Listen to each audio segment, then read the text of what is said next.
سلام زينات، اليوم حبيت نشارك معكم كيف ندير كرات اللبنه.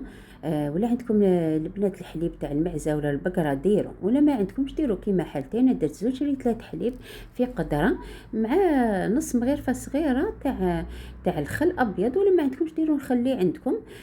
خلطوا هكذا وغلقوها. انا درتها كيما اليوم في الليل. غدوه من داك البنات رابط لازم تطلع هذيك الطبقه للفوق الرايب تشوفوه هكذا. نروح نصفيه. انا نستعمل هذه شكيوره نخليها لهذا الجبن، ولادي بزاف يحبوه. ولا ما عندكمش هكذا شكيوره كيما تاعي، ديروا منديل ولا طرشونه وبديت نصفيه فيه. خطرات البنات الحليب كي يكون فيه بزاف الغبره يخرج لكم ثقيل على هكذا. وندير هذاك الملح اللي يعاونها باش بالخف كي شغل تتصفى ليله. من الغدوه تصيبوه يعني بالخف هبط هذاك الماء خليته. غدوه من داك البنات كما كنت تشوفوا هذاك المصل تصفى كامل. انا نديرو في الثلاجه 5 ايام هكذا نعجن به معجنات. بعد 5 ايام نرميه.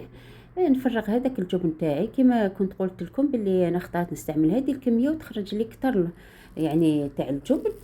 خاطش تكون فيها الغبره كتر.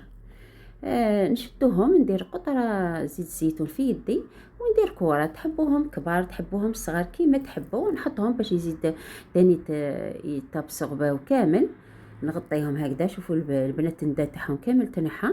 نعاود نكورهم ونحطهم هنا. ديروا الادواق اللي تحبوا. انا درت زعتر مرحي، درت نعناع اليابس. تحبوا ديروا سانوج، ديروا النكهات اللي تحبوا اكليل. وهنا درت هذا الطرشي اللي شاركته معاكم العكري، يجي ما شاء الله.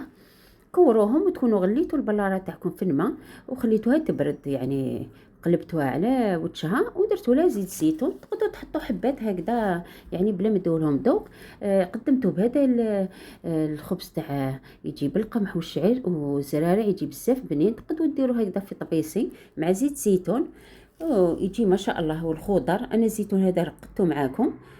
ولاد كما كتشوفوا ديروا هادو الحبات اللي درتهم معاكم يجوا ما شاء الله. البنات يجوا بزاف بنان. انا اخترت نغلي حبيبات بيض ونشوي باذنجان نفطر به، يعني عطناش كي شغل غذاء صحي وبنين. يعني حتى الاصحاب الريجيم يقدروا ياكلوه، وولادنا يموتوا عليه. وبصحتكم شهيتكم في الجنه.